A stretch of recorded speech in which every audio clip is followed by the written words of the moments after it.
자, 오늘 말씀 제목 같이 하겠습니다. 복음 들고 함께 걷는 사람들. 한 번만 더 하실까요? 복음 들고 함께 걷는 사람들. 앞서 말씀드린 대로 오늘은 제44차 사무총회가 있는 날입니다. 우리 교회가 창립되어지고 44주년을 맞이하고 있는 중이고요. 또 지난 한 해 동안 참 열심히 달려왔습니다. 저와 목회자팀은 지난 한 달간 날마다 회의를 하면서 2025년도에는 어떤 목표를 세우고 또 어떤 표어와 어떤 실행 지침을 가지고 12개월 동안 집중을 해야 할 것인지 우리가 고민하는 가운데서 2025년도 표어를 복음 들고 함께 걷는 사람들로 정하게 되었습니다. 이 표어를 가지고 실행 지침 두 가지를 전개하게 될 텐데 영성 훈련을 강화시키고 또 복음 증가하는 일을 강화시키는 두 가지를 내년 12개월 동안 집중할 예정입니다. 그래서 한빛교회 성도들은 주무시다가 일어날 때도 길 가다가 만날 때도 밥 먹다가 툭 치면 뭐라고 나와야 돼요? 복음 들고 함께 걷는 사람들. 한 번 더요. 복음 들고 함께 걷는 사람들. 커피 마시다가 복음 들고 함께 걷는 사람들. 밥 먹다가 복음 들고 함께 걷는 사람들. 운전하다가 신호가 걸리면 빨간불 들어오면 복음 들고 함께 걷는 사람들. 직장에서 전도 대상자 만나면 복음 들고 함께 걷는 사람들. 아멘. 말은 능력입니다. 말하고 고백하고 뜻을 품으면 하나님께서 그 복음을 생각나게 하고 그 복음으로 일하실 줄 믿으시기를 바랍니다. 자, 이 표어를 가지고 오늘 사무총회를 해야 되기 때문에 사무총회 시에는 설교가 짧잖아요. 지금 이 설교는 무슨 설교겠습니까? 사무총회를 위한 설교예요. 자, 귀한 말씀 함께 나눠보고자 합니다. 첫 번째입니다. 복음은 지상 명령이며 함께 해야 될 동역적 과제입니다. 예수님께서 30세에서 33세까지 3년 동안 공생애를 사시고 그 기간 동안 제자를 양육하고 예수님을 따르는 무리를 만들고 난 후 당시에서 말씀하셨던 것처럼 십자가를 지시고 그리고 처절한 고통을 당하시고 돌아가셨습니다. 3일 만에 부활하시고 그리고 마지막 승천하시면서 남겨진 제자들과 당신을 따르는 자들에게 남겼던 지상 최대의 명령이 있습니다. 그 명령이 오늘 함께 읽으신 마태복음 28장 18절에서 20절 말씀이 되겠습니다. 이렇게 기록되어 있죠. 예수께서 나와 말씀하셨습니다. 말씀하시기를 하늘과 땅의 모든 권세를 아버지께서 나에게 주셨는데 그러므로 내가 너희에게 다음과 같이 명령한다. 너희는 가서 모든 민족을 제자로 삼아서 아버지와 아들과 성령의 이름으로 세례를 베풀어야 한다. 자, 오늘 본문을 세 가지의 꼭지로 나눌 수 있는데 첫 번째 꼭지는 모든 민족을 제자로 삼으라는 거예요. 띄워놓으세요. 중국 아니고 인도 아니고 영국 아니고 독일 아니고 어디요? 모든 민족. 네가 만나는 모든 민족, 네가 할 수 있는 모든 민족을 만나 그들을 나의 뭐로 삼으라고요? 제자로 삼고 아버지와 아들과 성령의 이름으로 세례를 베풀라는 거예요. 이게 첫 번째 주님의 명령의 주제입니다. 그리고 이어지는 본문이 더 중요한데요. 두 번째, 내가 너희에게 분부한 모든 것을 가르쳐 지키게 하라. 자, 이 본문이 매우 중요한데요. 세상 모든 민족에게 복음을 증거해서 아버지와 아들과 성령의 이름으로 세례를 베푸라. 이거는 우리가 잘 알고 있는 전도의 원리고 전도의 목적입니다. 그런데 그렇게 전도한 사람한테 그 다음 단계로 이루어져야 될 프로세스가 진행되는데 너에게 모든 분부한 것을 가르쳐서 어떻게 하라는 거예요? 지키게 하라는 거예요. 여러분, 이 말을 뒤집어서 말해 보겠습니다. 내가 가르침을 받지 않고 내가 그 분부한 것을 지키지 않습니다. 그러면 전도한 사람한테 분부한 모든 것을 가르치고 지키게 하라고 할 수 있나요? 없나요? 없지요? 그런데 오늘날의 한국 교회가 이 말도 안 되는 일을 하나요? 합니다. 그래서 개독교라는 불명예스러운 이름을 얻었고 강대상에 선 목회자는 업소형 직업인이 되어서 성도들의 가슴에 상처를 주고 존경받을 강대상의 권위가 무너지고 사색에 그러했던 것처럼 목사를 누가 억지로 시킨 건 아니잖아요. 본인이 소명을 받고 깊이 숙고하고 기도하면서 내린 결정을 유효하게 지키지 못하는 어려운 시대를 살고 있습니다. 장로님, 권사님, 안수집사님, 많은 직분자들이 있으나 그분들의 덩어리를 바라보면서 많은 후배들이 도전을 받고 부끄럽게 여기고 그리고 용기를 내야 될 믿음의 선배로서의 덩어리를 잘 보여주지 못하는 가슴 아픈 시절을 우리가 눈으로 목도하고 있습니다. 왜 그럴까요? 내가 너에게 분부한 모든 것을 가르쳐 지키게 하라. 이 말의 역설적인 메시지는 뭐냐면 내가 너에게 가르친 것들, 내가 너에게 분부한 것들을 너희들이 먼저 지키고 있어야, 그것을 사랑하고 있어야 너를 만나는 자들에게, 너를 통하여 전도된 자들에게 비로소 나의 복음과 나의 말씀과 나의 삶을 가르치고 지키게 할 수 있다. 이는 주님의 말씀이십니다. 여러분 아멘이시죠? 한국말을 보면 그 한국말의 이면에 담겨진 메시지도 읽을 줄 알아내야 돼요. 내가 너에게 분부한 모든 걸 가르쳐 지키게 해라. 내가 지키지 않고 내가 따르지 않고 내가 그걸 분부한 모든 것을 가슴에 간직하지 않은데 내가 먹어보지 못하고 내가 따르지 못하는 걸 어떻게 누군가에게 가르치겠습니까? 그런데 말이죠, 세상적인 관점에서 관록이 쌓이고 직분이 만들어지고 나니까 그 직분과 그 관록을 가지고 안에 들어있을 콘텐츠, 내용물은 세상의 내용물을 가지고 말을 하기 시작하는 거예요. 그래서 교회가 산으로 올라가고 한 번 예수 그리스도를 믿는 교회가 여러 가지 메시지를 내고 길을 잃어버리는 난맥을 맞이하게 된 것이죠. 믿음의 선배는 반드시 주께서 가르친, 주께서 분부한 모든 것을 그의 마음에 간직하고 그 말씀을 따라 살아가는 아름다운 덩어리가 탑재되어 있어야 비로소 전도한 사람을 온전히 세울 수 있다는 것입니다. 세 번째 메시지인데요, 볼지어다 내가 세상 끝날까지 너희와 함께 항상 함께 있으리라 하시니라. 아멘. 저와 여러분은 죄인입니다. 주께서 분부한 말씀이 있고 주께서 따르라는 말씀이 있습니다. 그거 그대로 살기 쉬워요? 어려워요? 쉬워요? 어려워요? 어려워요. 그래서 주께서 말씀하시는 거예요. 힘들고 어려운 일이지만 네가 네 마음 가운데 감사함으로 한번 해보겠다는 마음으로 결심해서 분부한 모든 것을 가르쳐 지키게 하려고 노력을 한다면 내가 세상 끝날까지 항상 너와 함께 할게. 내가 너를 도울게. 그렇게 얘기하는 거예요. 우리는 약하고 부족하지만 아버지, 제가 한번 해볼게요 맘먹으면 아버지께서 아직 하지도 않았는데 해내고 있는 걸로 여겨준다는 거예요.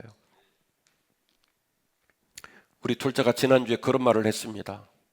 아빠, 제가 생각해도 아빠 속썩이고 말 안 듣고 또라이처럼 산 것 같아요. 근데 어쨌든 학교가 정해졌고 이제 졸업을 앞두고 있는데 그래도 제가 이제 졸업을 해서 대학생 될 건데 아빠, 저한테 있는 계엄령을 좀 풀어주면 안 됩니까? 무슨 얘기냐면 약 7개월 전에 10시간 넘게 게임을 하다가 제가 키보드를 다 부셔버리고 컴퓨터를 다 뺏어가지고 지난 7개월 동안 집에 PC가 없었어요. 요즘 애들이 얼마나 그 게임에 그렇습니까? 그래서 제가 아무 말도 안 했어요. 그랬더니 코가 쏙 빠져서 집으로 갔습니다. 그리고 저는 그날 이후로 PC를 다 또 부속들을 주문하고 세팅해가지고 세상 내서 제일 잘 날아다니는 울트라 캡숑 PC를 만들어서 어제 방에다 탁 달아주고 먼지가 수북에 쌓여있는 키보드랑 싹 물티슈로 닦아서 오늘부터 게임을 죽어라고 할 수 있도록 세팅을 해줬습니다.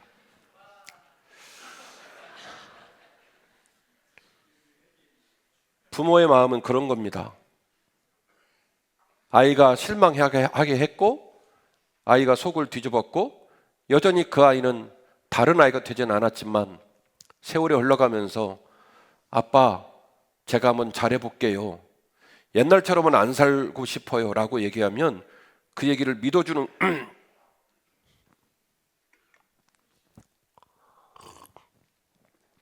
그 얘기를 믿어주는 게 아버지의 마음이고 어머니의 마음 아니겠습니까? 이따가 나눌 얘기들을 생각하니까 먼저 눈물이 나오는데 담임 목사로 한 해 동안 많이 애쓴 우리 성도들의 종아리에 회초리를 드는 것 같아서 너무 마음이 아파요. 하지만 들을 말을 들어야 되고 돌아볼 걸 돌아봐야 되고 그리고 바로 세워야 될 것을 바로 세워야 진짜 목사 될 수 있고 진짜 신자 될 수 있고 세상을 이길 수 있는 진짜 교회가 되는 겁니다. 비리비리하고 힘없는 목사와 성도는 온전한 복음을 지킬 수가 없기 때문이죠. 그리고 모두 바로로 말씀을 드립니다. 내가 너에게 분부한 모든 것을 가르쳐 지키겠노라고 결심하고 그거 해보겠다고 너희들이 고백하면 내가 너희와 세상 끝날까지 항상 함께 할게. 그 말 믿어줄게.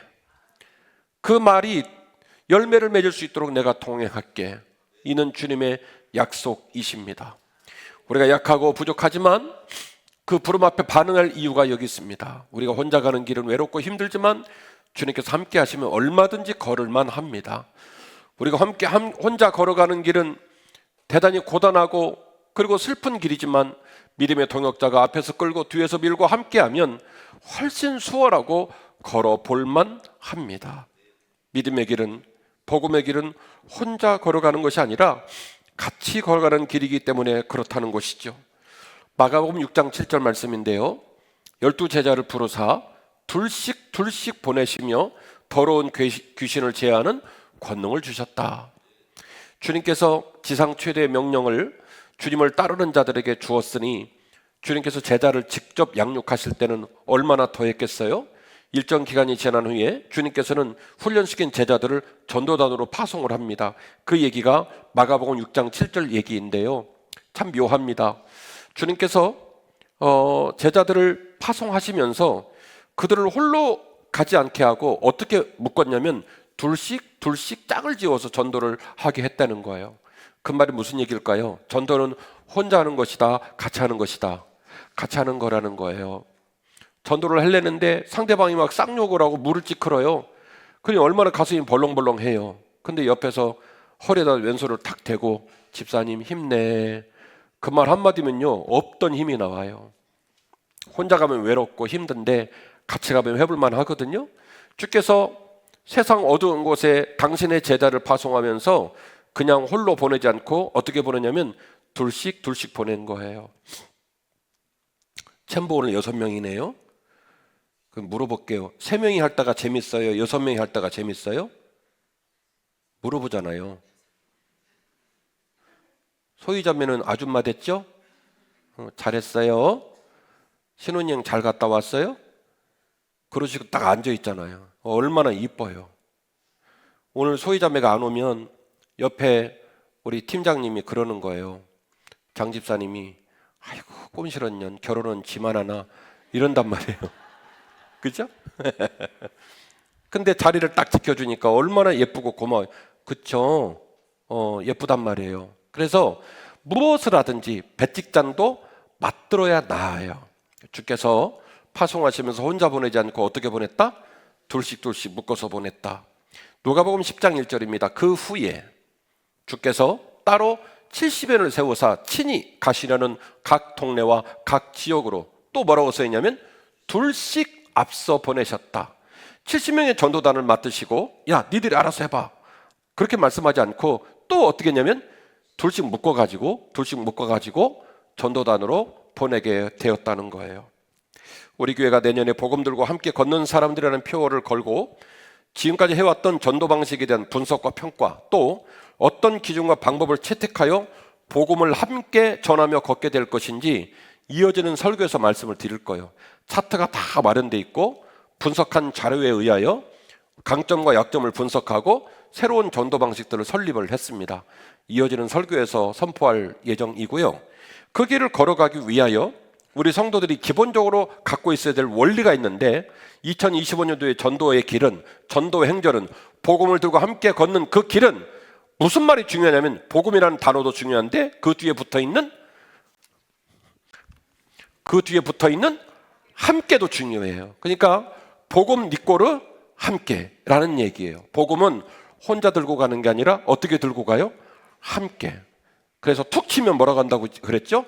복음 들고 함께 걷는 사람들. 복음 복음 들고 함께 걷는 사람들. 아멘. 예, 복음은 함께 들고 걸어가는 거예요. 이게 성경적인 원리예요. 그리고 그 일을 감당할 때에 주께서 말씀하시기를 볼지어다 내가 세상 끝날까지 항상 너희와 함께 있으리라.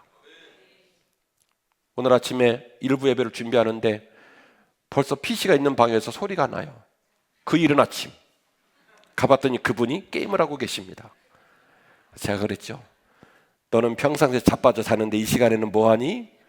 예, 아빠가 PC를 맞춰주셔서 이른 아침부터 게임을 하고 있습니다. 잘한다. 예배 시간 되면 예배 드리러 꼭 가거라 그렇게 말하고 왔는데 오늘은 안 미워 보이더라고요. 어쨌든 한 해를 마친 아들 철 들 거라고 믿고 격려해 주는 거예요. 주님은 하늘에 계신 송파구청장이 아니고 이웃집 아저씨가 아닙니다. 주님은 하늘에 계신 우리 아버지십니다.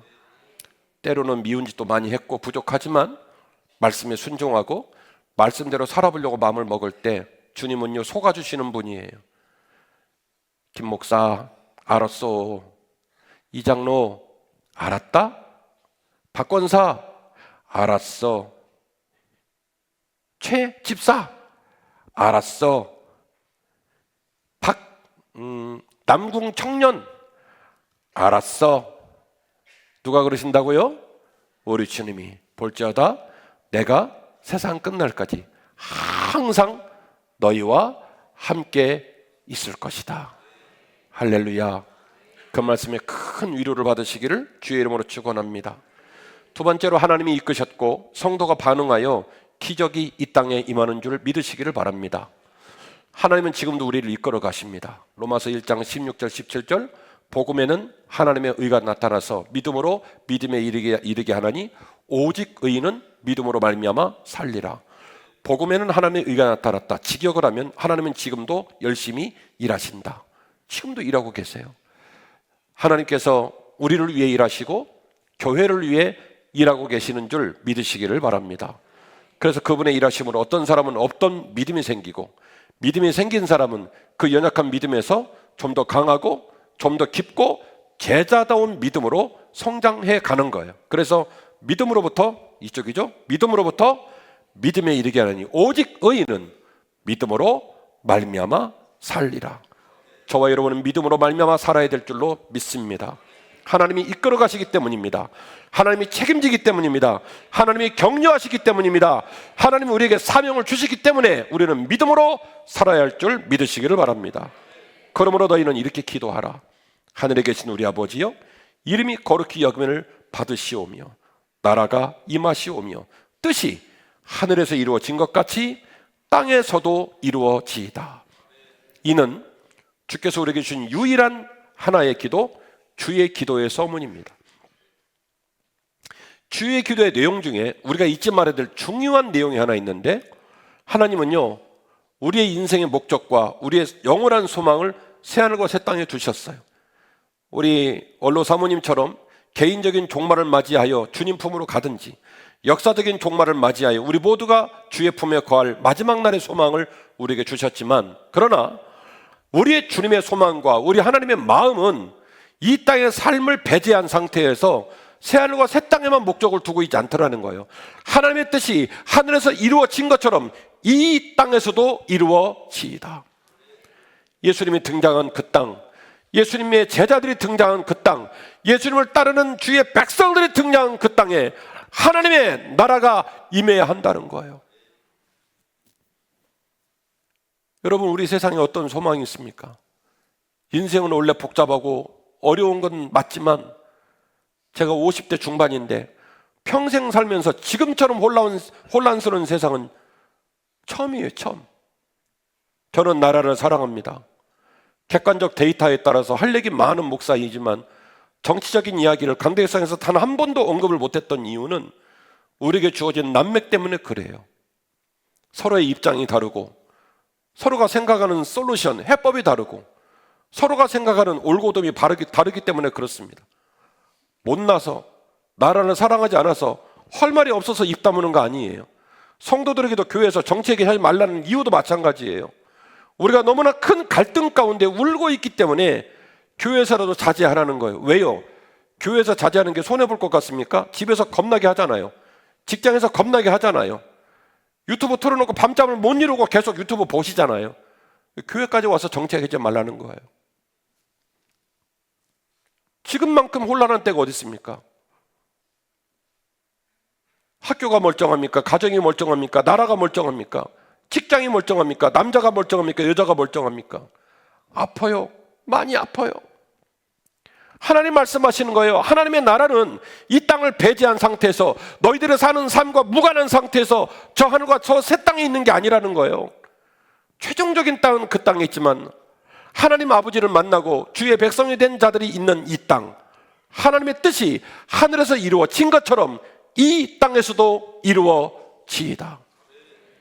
한빛교회가 그런 거룩한 땅 되기를 바라고, 부족한 리더십을 갖고 최선을 다하는 부족한 종의 삶이 여러분들에게 존경할 만한 목사의 리더십이 되기를 저는 한 번도 그 기도를 놓친 적이 없어요. 하나님 아버지, 이왕 목사 하려면 성도들에게 존경받는 목사 되고 싶어요. 그런 목사 할 수 있도록 저를 붙잡아 주세요라고 기도하고 있어요. 생긴 대로 살면 안 돼요. 마음 가는 대로 말하면 안 돼요. 여러분, 세상에 있는 기질 그대로 있는 그 온전치는 못한 모습을 우리 교회에서 쏟아내면 안 된단 말입니다. 이웃들이 상처를 받고 오히려 교회 와서 실망하고 비싼 밥 먹고 주일 교회 와서 더 세속적인 얘기를 볼 때 얼마나 가슴이 벌렁벌렁 하겠냔 말이에요. 배운 버릇 그대로 보여줘도 안 되고, 세상이 그런다 해요. 교회가 똑같이 따라서 그 모습 그대로 살아서도 안 된단 말이에요. 하나님의 뜻이 하늘에서 이루어진 것처럼 이 땅에서도 이루어지이다. 주의 백성이 있는 그 땅이 거룩한 땅 되고 평화로운 땅 되고, 세상 사람들이 우리는 어둠 가운데 있지만 참 저 교회 괜찮다, 참 저 목사님, 저 장로님, 저 권사님 멋있다, 우리하고는 다르다라고 평가받을 수 있는 멋진 주의 백성들 되어주시기를 간곡히 부탁을 드립니다. 교회는 하나님이 실존하시는 공동체 되어야 돼요. 그래서 제가 그것을 코람데오 공동체라고 이름을 지었습니다. 코람데오 뜻이 뭐죠? 여호와 앞에 성결. 항상 내가 주 앞에 있다고 생각하는 거예요. 항상 내가 주 앞에 있다고 생각하는 거예요. 나를 사랑하시고 나를 기대하시는 그분 앞에 서 있다. 돈을 벌 때도, 일을 할 때도, 예배를 드릴 때도, 봉사를 할 때도, 식당에서 밥을 먹을 때도, 무엇을 하든지 여호와 앞에 내가 서 있다라는 생각으로 사는 것이 뭐냐면 코람데오 성도, 코람데오 공동체입니다. 결론입니다. 함께하면 쉽고 함께하면 더 행복합니다. 교회는 건물이 아닙니다. 교회는 공동체이며 생명체입니다. 이 말은 살아있어야 하고 살아있다는 생명력이 드러나야 한다는 말하고 직결이 됩니다. 이 생명력은 성도들의 위대한 사랑과 희생과 섬김입니다. 교회는 소비의 대상이 돼서도 안 되며 평가의 대상이 돼서도 안 됩니다. 교회는 책임의 대상이요, 평가가 아니라 함께 채워나가는 개선의 대상입니다. 여러분, 제가 예를 하나 드리겠습니다. 제가 월요일날 차를 타러 나갔는데 제 승용차가 너무 더러워요. 세차를 안 했어요. 그러면 제가 평가하고 그리고 그 욕할까요? 가서 얼른 세차할까요? 얼른 세차하겠죠. 왜요? 그 차는 내 차니까. 누가 내 차를 하고 평가를 하고 욕을 합니까? 남은 평가를 할 수 있죠. 한빛교회 담임 목사씩이나 되는 인간이 차를 저렇게 더럽게 쓴다고. 근데 본인이 가서 차를 타려고, 아따 차 참 더럽네, 이렇게 욕하는 정신 나가는 인간이 어디 있어요? 아이고야, 사무총회 준비하느라 내가 너무 소홀했구나, 얼른 끌고 가서 세차를 하겠죠. 너무 얘가 적절하죠? 주방이 되었던 챔버가 됐던 할렐루야가 됐던, 여러분 여기 보세요. 저는요 조선 건국이후에 이렇게 아름답게 한 거 처음 봤어요. 이거 하느라 청년들이 사의를 매달렸어요. 희생해주고 헌신해주면 많은 성도가 이렇게 기쁜 거예요. 결혼기념일 날, 내 생일날 꽃꽂이에서 아름다운 꽃꽂이가 올라오면 우리 집에서 우리 부인하고 나랑 볼 수 있지만 하나님께 드리면 몇백 명 성도가 주일날 예배드리면서 너무너무 행복한 거예요. 밥을 잘 만들면 그 밥 먹으면서 우리는 행복하고요. 찬양단이 뜨겁게 찬양 인도하면 예배자는 우리는 은혜 받고요. 아멘. 아침 일찍 나와서 일부 예배 드리고 지금 다 흩어져 가지고 예배 드리고 있거든요. 열심히 아이들 양육하니까 여러분 이번에 주일학교에서 청소년부로 몇 명이 올라온 줄 아십니까? 20명이 올라온 20명이. 그래서 박민아 전사는 지금 슬피 울며 이를 갈고 있어요. 20명이 빠져나가 버리는 거니까. 한민영 목사는 귀에 걸렸어요 지금. 제일 좋은 전도는요 자가발전이에요. 어렸을 때부터 잘 양육하는 거예요. 우리 원로 목사님이 올해 2억 헌금하신 것 중에 1억이 뭐냐면 장학 목적 헌금이에요. 목사님이 강대상에서 1억 만들고 싶다고 그렇게 많은데 안 이루어지더래. 그래서 스스로 생각하셨대. 아무래도 담임 목사님 저 비전은 내 몫인가 보다. 그래서 했디야. 비록 건축 프로젝트가 벌어졌기 때문에 지금 그 돈을 쓰지는 못하지만은 제가 목사님께 약속했어요. 반드시 1억을 장학위원회로 이첩해가지고 우리 교회에 나오는 어린 것들한테 전액 장학금 지불해서 이마에다가 한빛교회 장학금으로 자란 놈 써붙인다고 그랬어요.